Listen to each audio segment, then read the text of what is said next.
Ambassador Veltar swam through the crystal waters of his floating chamber as he prepared to address the Galactic Council. His blue skin rippled with nervous patterns that only his own people could read. Today he would present evidence that would shake the foundation of everything they believed about the galaxy. The great council hall stretched before him, like a vast ocean of different species. The reptilian Skarn delegates sat on heated stone platforms, their scales gleaming under the artificial suns. The insectoid Krill Queen perched on her towering throne, her compound eyes reflecting rainbow colors as she watched the proceedings. The ethereal luminari floated in their energy fields, barely visible except for the soft glow they gave off. Veltar activated his translation device and began to speak. His words echoed through the chamber in dozens of different languages and thought patterns. Honored members of the council, for 3,000 years, we have collected stories and fragments about a species that most of us believe to be nothing more than legend. A dismissive hiss came from the Skarn section. General Keshra, the military leader of their empire, spoke with contempt in his voice. More fairy tales from the water dwellers. Do we have time for children's stories when real threats face our territories? Veltar remained calm, as he always did when facing hostility. His people had learned long ago that patience was more powerful than anger. I ask only for your attention for a few moments. What I will show you today may change how we see our place in the galaxy. The holographic display in the center of the chamber came to life. Strange symbols appeared in the air, followed by mathematical equations that seemed both familiar and alien at the same time. Then came sounds that made many of the delegates lean forward with curiosity. Music unlike anything they had ever heard before filled the chamber. These transmissions were intercepted by our deep space monitoring stations. Over the past 50 years, Veltar explained, they all come from the same general direction, from a system our star charts call Sol. The inhabitants of the third planet from that star called themselves humans. The Krill Queen's mandibles clicked rapidly, which meant she was either amused or annoyed. Humans, she repeated the word as if it tasted strange. Yes, we have heard these stories too.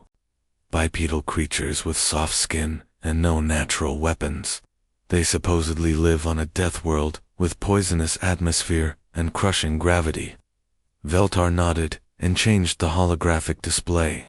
Images appeared showing a blue and green world covered in water and land masses.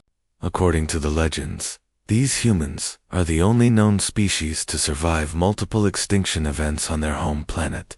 They have endured ice ages, asteroid impacts, volcanic eruptions, and global changes that would destroy most civilizations. A luminary representative spoke in musical tones that translated to skepticism.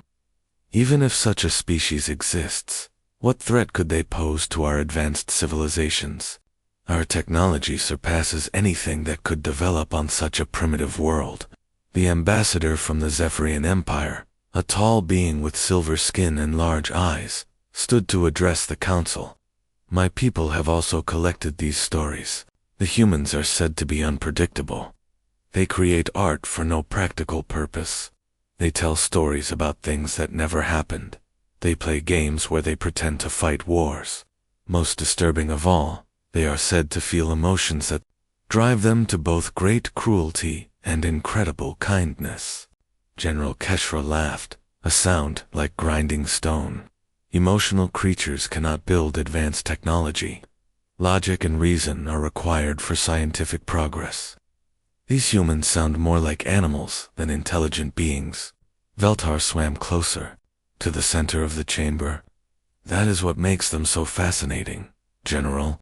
According to our analysis of their transmissions, they have somehow achieved space travel, nuclear technology, and complex computing systems while maintaining what we would consider primitive social structures.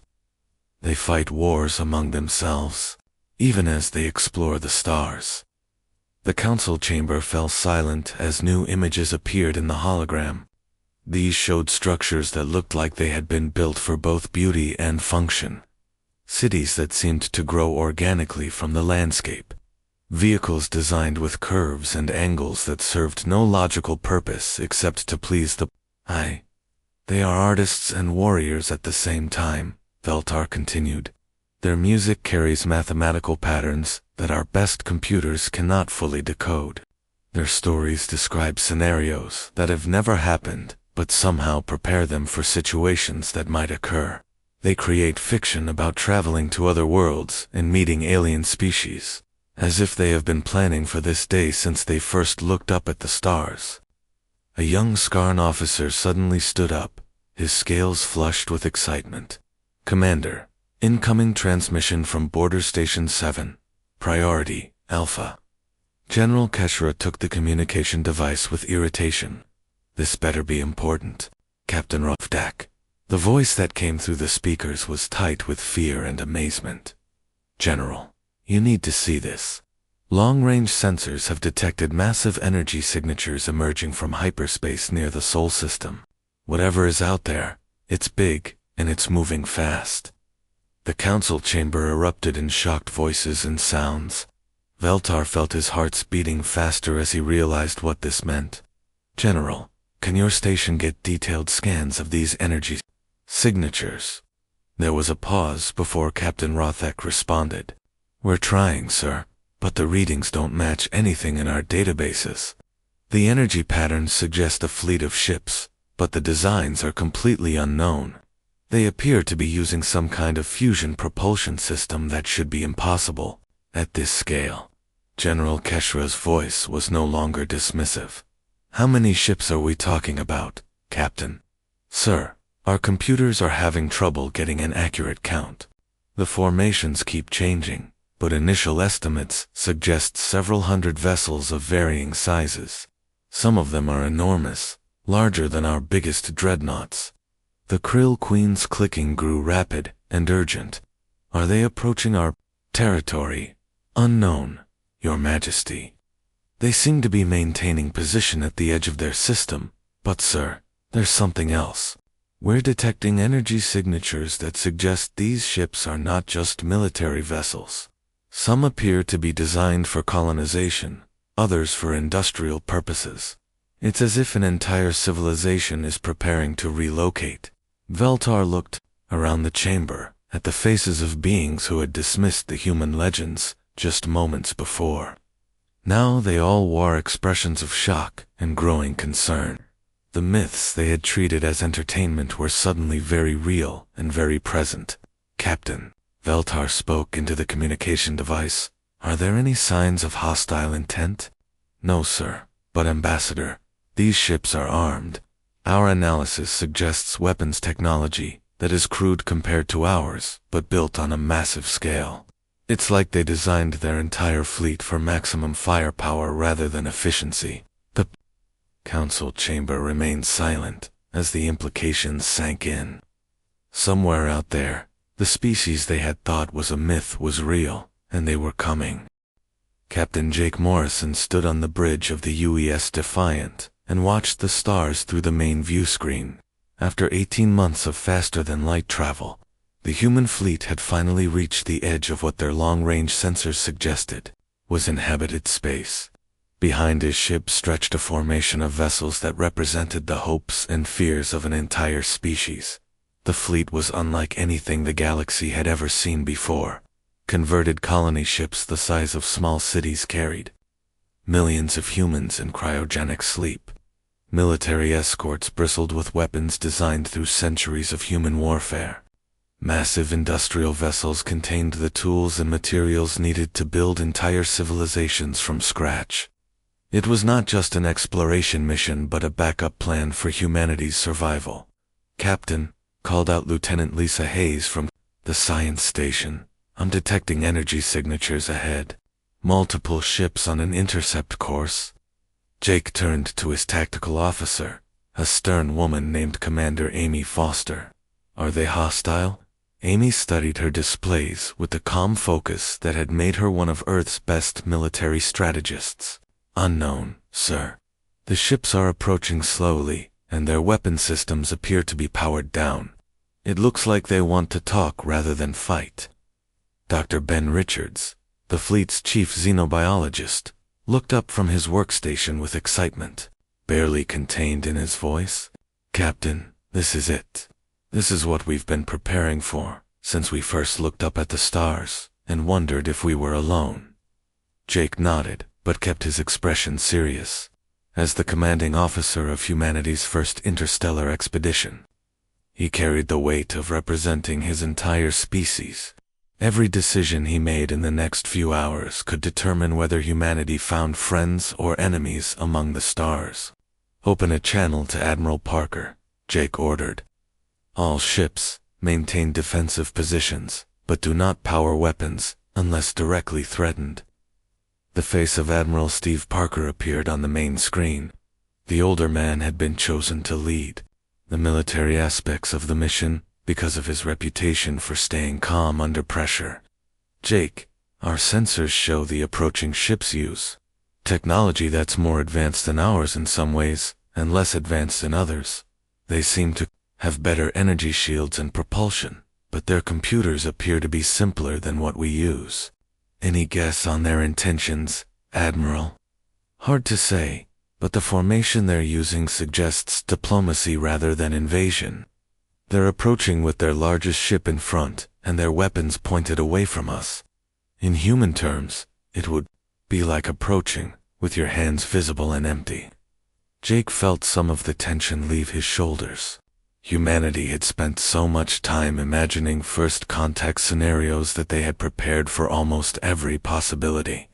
What they had not expected was how much their own military instincts would help them understand alien behavior.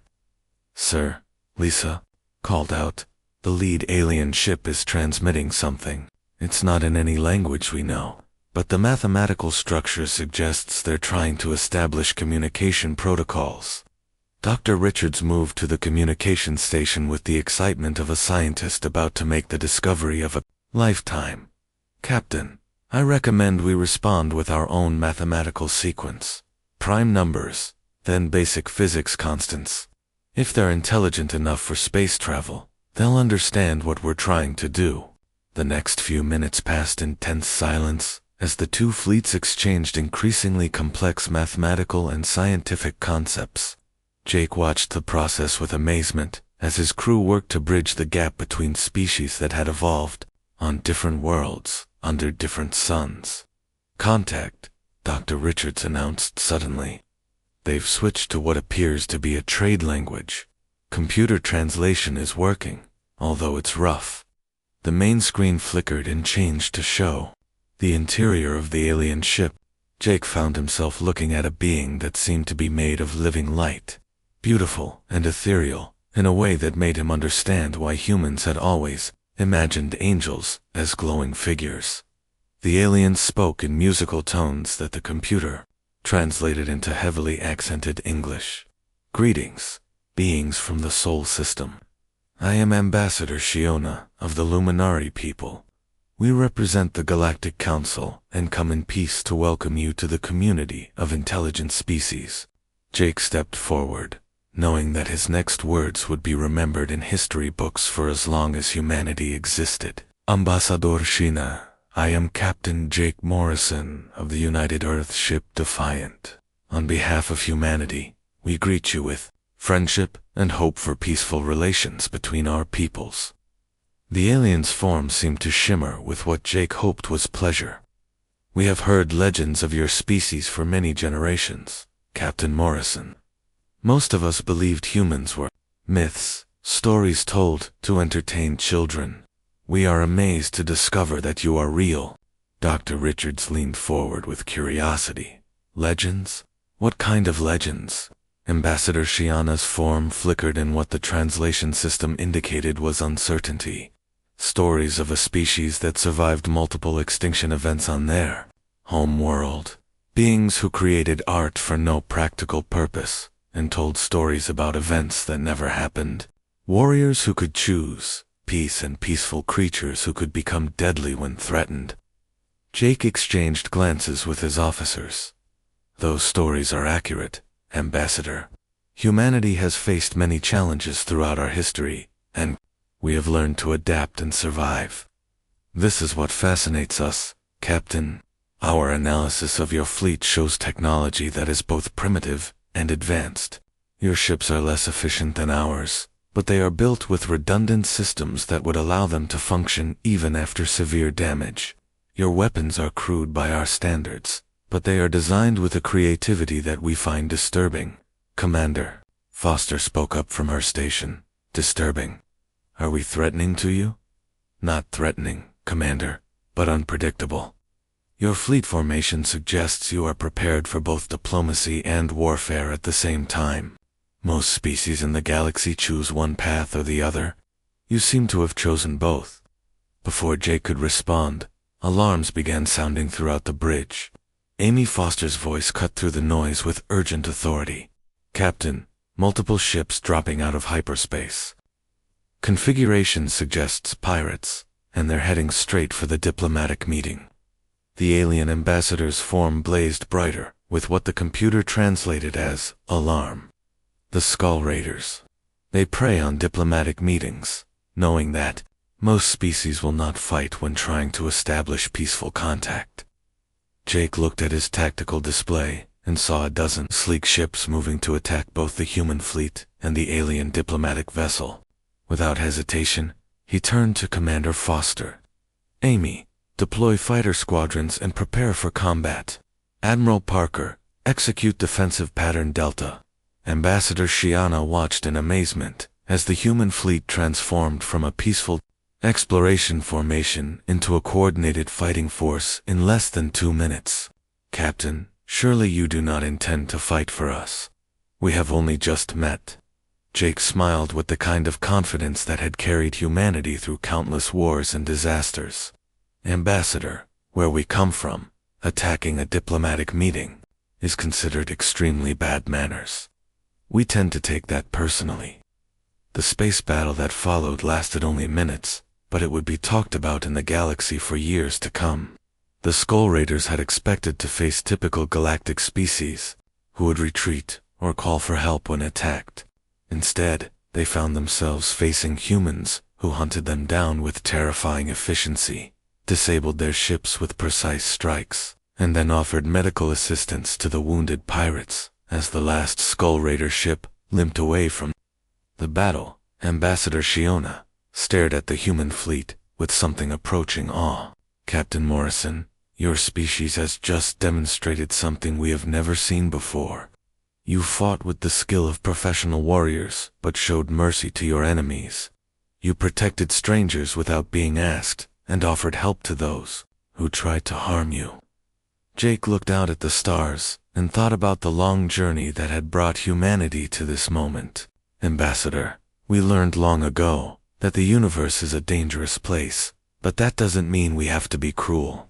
We fight when we must, but we prefer to build rather than destroy. The alien's form pulsed with what Jake was beginning to recognize as deep thoughtfulness. Captain, I believe the galaxy is about to learn that the legends about humanity were not myths at all. They were prophecies. President Maria Santos stood in the observation deck of New Geneva Space Station and watched as ships from 12 different species arrived for the formal first contact proceedings. Each vessel was a work of art that reflected the unique nature of its builders. The Zephyrian ships looked like flowing metal sculptures, while the krill vessels resembled massive insects with wings spread wide. The sight was both beautiful and overwhelming. General Chris Taylor joined her at the window, his weathered face showing the strain of the past few weeks. Madam President, our intelligence reports suggest some of these species have been spacefaring for over 10,000 years. We're about to sit down with beings who were building star empires when our ancestors were still learning to use stone tools. Maria nodded, but kept her voice calm and confident. General, we may be newcomers to the galaxy, but we're not primitive. Our people have survived everything Earth could throw at us and built a civilization that reached for the stars. That counts for something. Dr. Amy Foster, who had been promoted to Chief Science Officer for the delegation, approached with a tablet full of data. President Santos, We've completed our analysis of the alien technologies we've been allowed to examine. The results are interesting. These species are more advanced than us in energy manipulation, materials science, and biotechnology. But they seem to have developed along very different paths than humanity. Different how? Maria asked. They appear to have achieved spaceflight without going through the same technological development stages we did. Most of them never developed concepts like artificial intelligence, nuclear weapons, or even advanced mathematics beyond what was necessary for their specific needs.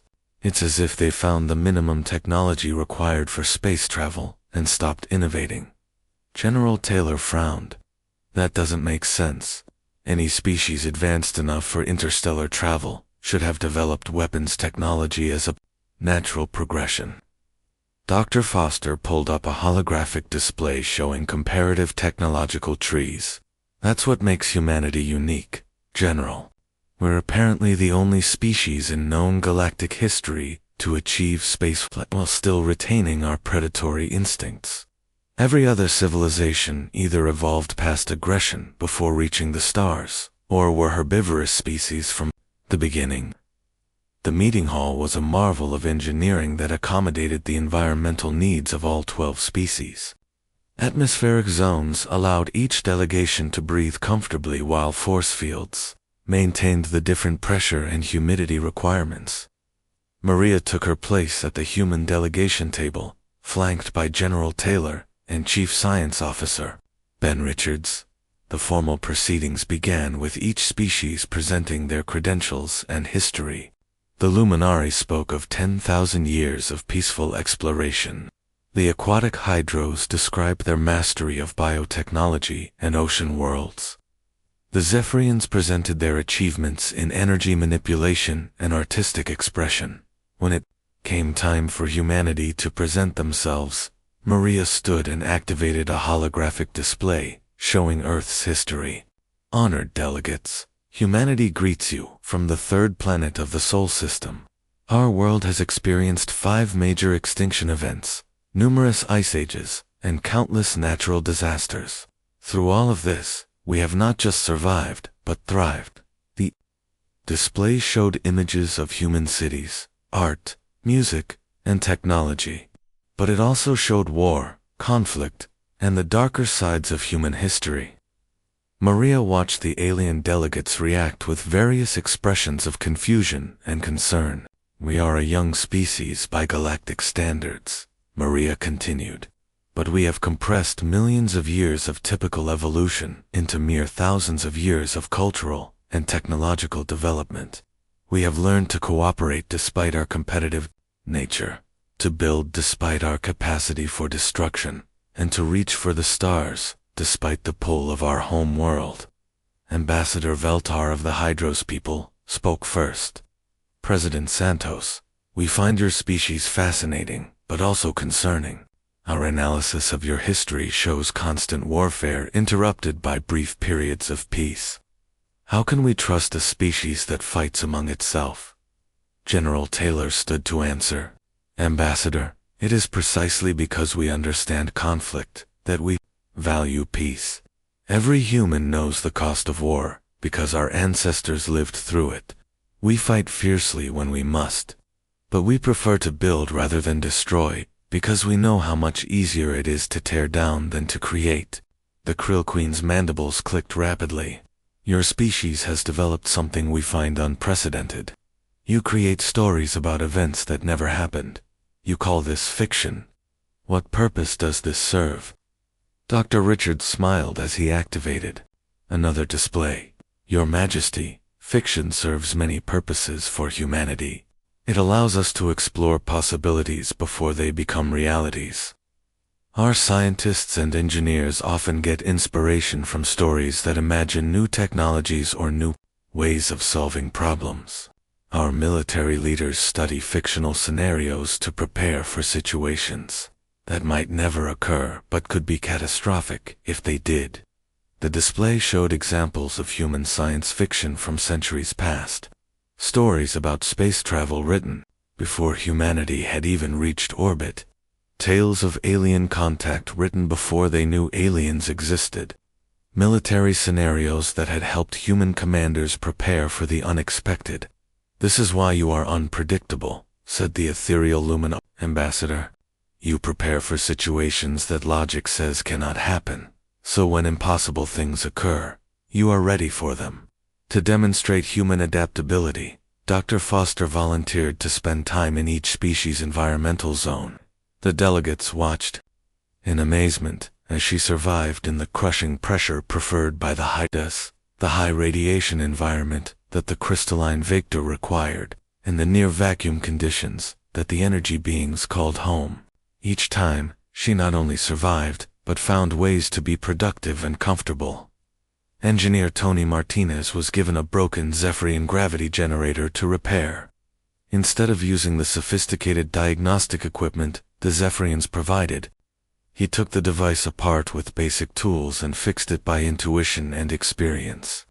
When asked to explain his methods, he shrugged and said, "I've fixed enough broken machines to recognize the sound this one was making. It's the same weather." The machine was built on Earth or halfway across the galaxy. The real shock came when the delegates learned about human entertainment. The concept of games, sports, and competitions for pure enjoyment was completely alien to most galactic species. The idea that humans would simulate warfare for fun, compete against each other in activities with no practical purpose, and create elaborate fantasies just for the pleasure of experiencing them was almost incomprehensible. "You play at being warriors, even when you are at peace," observed the Skarn, General Keshra. "You compete against your own people in activities that serve no survival purpose. You create entire worlds in your imagination and share them with others for no material gain. This behavior suggests a fundamental difference in how your minds work compared to ours." Maria realized this was the moment to explain what made humanity unique. "General, all of those activities serve a very important purpose. They keep us prepared for the unexpected. When we play games, we learn to think strategically under pressure. When we create fiction, we explore possibilities that might become realities. When we compete in sports, we learn to push beyond what we thought were our limits." The meeting was interrupted by urgent alarms throughout the station. A Vanguard patrol ship had detected unknown vessels approaching at high speed. The sensor readings showed ships unlike anything in the galactic databases, powered by technology that seemed to break several known laws of physics. As the delegates watched the tactical displays, General Taylor turned to the alien military commanders. "How do your species typically respond to unknown threats?" "We analyze the threat, consult our databases, and develop appropriate countermeasures," replied General Keshra. "Standard protocol requires a full evaluation before any action is taken." "How long does that usually take?" "Depending on the complexity of the threat, anywhere from several hours to several days." General Taylor looked at the approaching ships and made calculations in his head. "General, those ships will be here in 30 minutes. What do you do when standard protocol doesn't provide enough time for proper analysis?" The alien military commanders exchanged worried glances. It was clear that the concept of making critical decisions with incomplete information was foreign to them. They had spent thousands of years developing perfect procedures for every situation, but humanity had spent its entire existence learning to adapt and improvise when perfect solutions were not available. As the unknown ships drew closer, Maria realized that the galaxy was about to discover that human unpredictability was not a weakness to be overcome, but a strength that had been forged in the fires of Earth's countless challenges. The delegates who had come to judge humanity's worthiness for galactic citizenship were about to learn why the legends about humans had persisted for so long. The myths were not just stories. They were warnings about what happened when a species learned to thrive in chaos and find opportunity in disaster.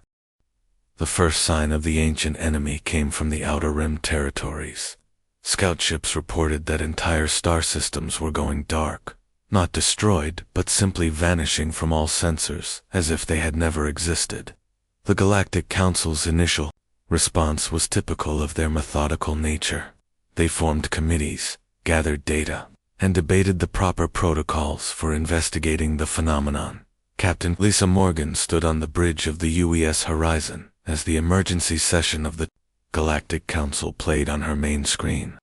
She watched alien leaders debate the meaning of the sensor data, while reports continued to pour in of more systems going silent.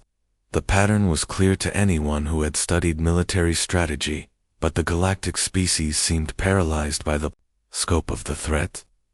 "Captain," called out Lieutenant Commander Ryan Cooper from the tactical station.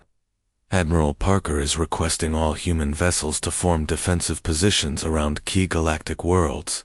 Apparently, the Council has asked for our assistance." Lisa turned to her strategic advisor. The artificial intelligence known as Aria, the advanced AI, had been humanity's greatest breakthrough in computer science. A thinking machine that worked with humans rather than replacing them.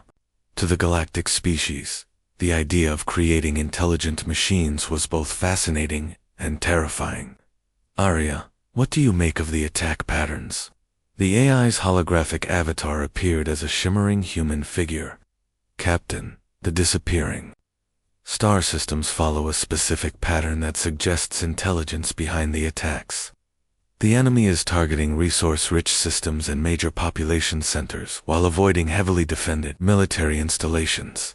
This indicates they want to preserve infrastructure while eliminating resistance." The communication system activated, and Ambassador Veltar's worried face appeared on screen. "Captain Morgan, we have lost contact with 3 more systems in the past hour. The Zephyrian Empire's most advanced fleet was stationed at Kepler Station. They reported massive ships appearing out of hyperspace, just before all communication ceased." "What did these ships look like, Ambassador?" The final transmission described vessels the size of small moons, black as space itself, and covered with what appeared to be mechanical structures. The report said they blocked out the light from local stars, turning day to night on planetary surfaces. Lisa felt a chill run down her spine as she realized what they were facing.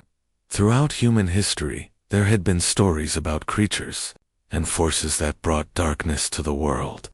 Now it seemed those ancient fears were manifesting on a galactic scale. The main screen switched to show incoming transmissions from across the galaxy. The Krill homeworld reported massive mechanical ships that adapted to every weapon used against them.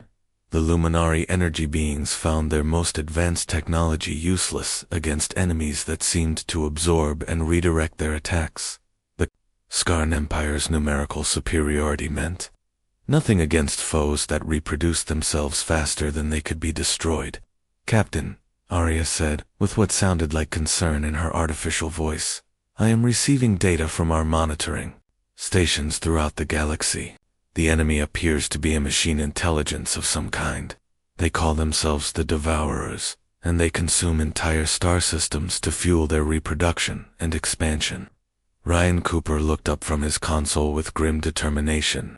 "Captain, Admiral Parker is ordering all human fleets to rendezvous at Proxima Station.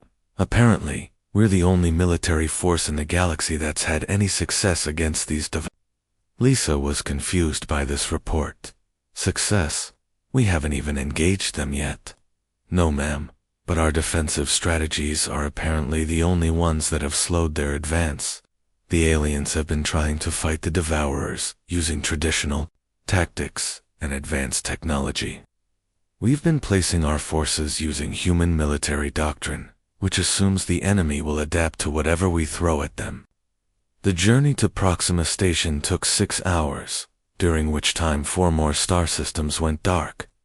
When the human fleet arrived, Lisa was amazed to see ships from dozens of alien species mixed in with Earth vessels. It was the largest military force ever assembled in galactic history. But the mood was far from confident. Admiral Steve Parker's weathered face appeared on the main screen as he addressed the combined fleet. "Ladies, gentlemen, and honored alien delegates, We are facing an enemy that has been dormant for over 1,000,000 years. According to ancient records that the Council has just declassified, the Devourers have returned before each time they consumed vast portions of the galaxy before mysteriously disappearing. Ambassador Shiona's luminous form joined the conference. Admiral, our historical archives show that the Devourers were defeated in the past, but the records of how this was accomplished have been lost. We know only that it required a type of warfare that our ancestors found disturbing and chose to forget. Lisa studied the tactical displays showing Devourer ship movements. Admiral, permission to speak freely. Go ahead, Captain. Sir, I know why our defensive strategies have been effective. The aliens have been fighting these machines as if they were intelligent opponents that could be reasoned with or predicted. But the Devourers aren't really intelligent in the way we understand it. They're more like a natural disaster that happens to use technology. General Chris Taylor's voice came through the communication system from the flagship. Explain that, Captain. Sir, humans have been dealing with unpredictable natural disasters for our entire evolutionary history. Earthquakes, storms, floods, volcanic eruptions. We learned that you can't reason with a hurricane or negotiate with an earthquake. You have to adapt faster than the disaster can change, and you have to be ready to abandon your plans and try something completely different at a moment's notice. Arya projected a tactical analysis into the conference display. The captain is correct, Admiral? Devourer behavior patterns match natural phenomena more than intelligent strategy. They adapt to specific threats, but cannot predict or counter coordinated chaos. The alien military commanders were confused by this analysis. What do you mean by coordinated chaos? Asked General Keshra.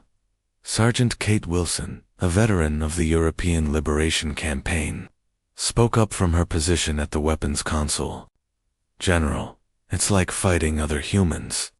We're the most unpredictable opponents possible because we're fighting against people who think the same way we do. So we learn to be random in ways that look like patterns, but aren't really patterns. The explanation seemed to confuse the aliens even more, but Admiral Parker nodded with understanding. Kate's right. Human military doctrine is based on fighting other humans, which means fighting opponents who can predict what we're thinking. So we learn to think in ways that even we can't predict. The first test of this theory came when a Devourer scouting force attacked the outer perimeter of Proxima Station. The alien forces responded with their traditional tactics, using sophisticated strategies and advanced technology. The Devourers adapted to every weapon and counter tactic within minutes. Then the human squadrons engaged. Instead of following standard attack patterns, they seemed to attack randomly. Fighters would break formation for no apparent reason. Ships would change direction in the middle of coordinated strikes, and weapon patterns would shift constantly throughout the battle. To the alien observers, it looked like the humans were fighting without any plan at all. But Lisa could see the deeper pattern. Each human commander was making independent decisions based on their training and experience, creating a collective behavior that was both coordinated and unpredictable. The Devourers, designed to adapt to logical strategies, couldn't predict what the humans would do next, because the humans themselves didn't know what they would do until they did it. The ancient machines found themselves facing opponents who became more creative and unpredictable the more desperate the situation became. As the battle continued, Lisa watched in amazement as human tactics that appeared random to both sides created patterns too complex for the Devourers to analyze. The machines could adapt to any specific strategy, but they couldn't adapt to opponents who changed strategies faster than the adaptations could be implemented. For the first time since the invasion began, a Devourer force was not just stopped, but completely destroyed, as the last enemy ship exploded. Admiral Parker's voice came through the communication system with something approaching hope. All ships, prepare for full-scale engagement. It's time to show these ancient machines what happens when they pick a fight with a species that learned to thrive in chaos. Above Proxima Station, the black ships of the human fleet moved against the starfield like a spreading shadow, ready to turn the galaxy's darkest hour into humanity's finest moment. 5 years after the end of the Devourer War, Ambassador Jack Coleman walked through the rebuilt halls of the new Galactic Alliance headquarters. The walls were decorated with art from dozens of species, but scattered throughout were paintings and sculptures that depicted the great battles where humanity had helped turn the tide against the ancient machines. The images showed human ships fighting alongside alien vessels, creating patterns of light and movement that had become symbols of hope throughout the galaxy. The war had lasted 3 years and cost billions of lives, but it had also transformed the galaxy in ways that no one could have predicted. The rigid, methodical civilizations that had dominated galactic politics for millennia had learned that sometimes survival required abandoning careful plans and embracing the unknown. Jack entered the main assembly hall, where representatives from 47 species gathered to address the challenges of rebuilding their civilization. At the center of the room stood a memorial to all those who had died in the war, surrounded by holographic displays showing the new technologies and strategies that had emerged from the conflict. President Maria Santos, now serving her second term as head of the Galactic Alliance, approached the podium to address the assembly. Her hair had turned gray during the war years, but her voice still carried the authority that had helped unite dozens of species against a common enemy. Honored delegates, she began, we gather today not to celebrate victory, but to remember what that victory cost and what it taught us. The Devourer War showed us that the galaxy is a more dangerous place than we had imagined, but it also showed us that we are stronger together than any of us could be alone. In the audience, Commander Sarah Blake sat with a mixed group of officers from various species. She was now head of the Joint Training Facility, where alien military personnel learned human concepts like improvisation and creative problem-solving. The most difficult lesson for other species was learning to abandon detailed plans when circumstances changed faster than preparations could be made. The greatest challenge, Sarah had explained to a class of Zephyrian officers the previous week, is learning to trust your instincts when your training and experience conflict with established procedures. Sometimes the best plan is to throw out the plan and make something up as you go along. The Zephyrian students had struggled with this concept because their entire culture was built on careful preparation and detailed analysis. Learning to act on incomplete information felt dangerous and wrong to them. But the war had proven that perfect information was a luxury that rarely existed in real crises. Dr. Peter Hayes, now director of the Xenocultural Exchange Program, watched the proceedings from the diplomatic section. His greatest achievement had been introducing the concept of science fiction to galactic civilization. The idea that creating stories about imaginary events could help prepare for real emergencies had revolutionized how many species approached planning and education. Before the war, Peter often explained to visiting scholars, most galactic species prepared for known threats using established procedures. Humans prepare for unknown threats by imagining scenarios that might never happen, but could be catastrophic if they did occur. Fiction allows us to experience failure safely and learn from mistakes we haven't made yet. The Krill had embraced this concept most enthusiastically, creating elaborate story cycles about potential future challenges. The Luminari had begun composing musical narratives that explored philosophical questions about consciousness and existence. Even the practical Skarn had started using fictional scenarios in their military training. Maria continued her address, focusing on the lessons learned during the reconstruction. The Devourers were defeated, not through superior technology or greater numbers, but through our ability to adapt faster than they could analyze our behavior. This victory belonged to all of us, but it required us to learn new ways of thinking. In the technical section, engineer Tony Martinez listened while reviewing designs for the new generation of starships being built throughout the galaxy. The vessels combined alien technology with human design philosophy, creating ships that were both more efficient and more resilient than anything built before the war. The breakthrough had come when human engineers started working directly with alien technicians instead of trying to copy alien designs.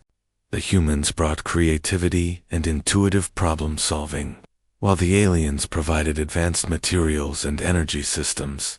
The result was technology that neither species could have developed alone. The memorial ceremony began with representatives from each species placing symbolic objects at the base of the monument. The humans placed a small piece of metal from the first ship to engage the devourers. The Zephyrians offered a crystal that contained the light patterns of their lost home world. The Krill provided a section of honeycomb that represented the millions of their people who had died defending nursery worlds.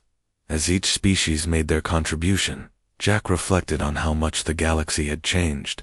Before the war, most species had existed in isolation, interacting only through formal diplomatic channels. Now, mixed crews served on ships throughout the galaxy. Alien children attended human schools, and human families had adopted orphans from a dozen different species. The war had also revealed the truth about humanity's place in galactic history.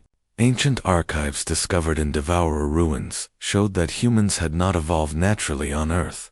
They had been placed there by the last survivors of the previous Devourer invasion, a desperate attempt to create a species that could survive in chaos and adapt to any threat. "We were designed to be the galaxy's immune system," Maria had said when the discovery was announced. "Our ancestors created us to be the antibodies that would activate when the infection returned." The ceremony concluded with the lighting of the memorial flame, an energy field that would burn continuously to honor those who had died. As the flame sprang to life, its light revealed something that had become common throughout the galaxy: alien children playing human games. Near the memorial, young Zephyrians were engaged in a strategy game that required them to adapt their tactics in real time. Krill youngsters were competing in team sports that had no practical purpose, except to teach cooperation and friendly competition. Luminary children were sharing stories they had created about imaginary adventures and impossible heroes. Jack smiled as he watched a group of mixed species playing a simulation game where they had to solve problems with incomplete information and limited resources.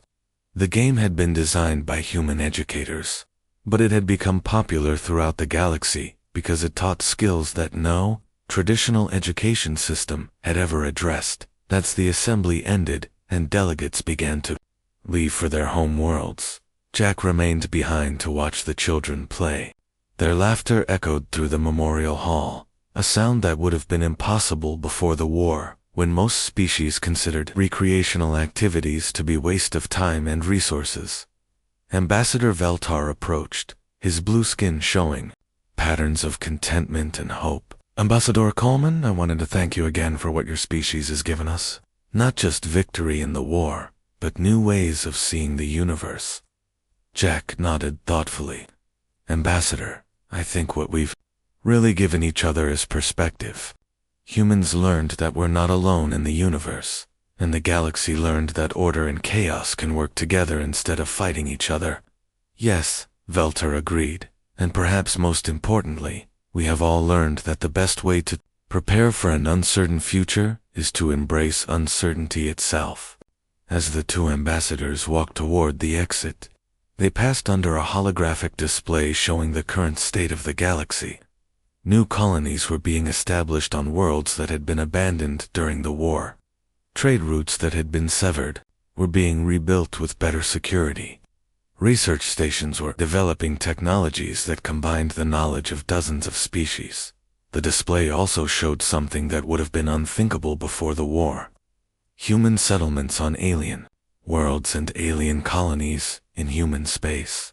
The rigid barriers between species that had existed for millennia were dissolving as beings who had fought together chose to live together in the final image.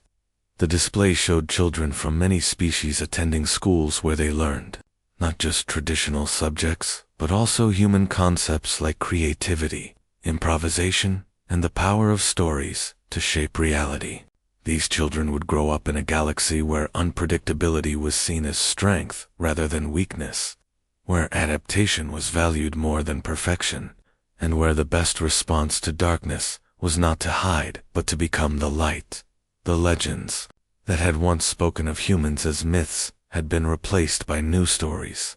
These tales spoke of a galaxy that had learned to thrive in uncertainty, to find opportunity in chaos, and to turn its greatest challenges into its greatest triumphs. That humans were no longer myths, but teachers, showing the galaxy that sometimes the best way to reach the stars was to be willing to lose sight of the ground.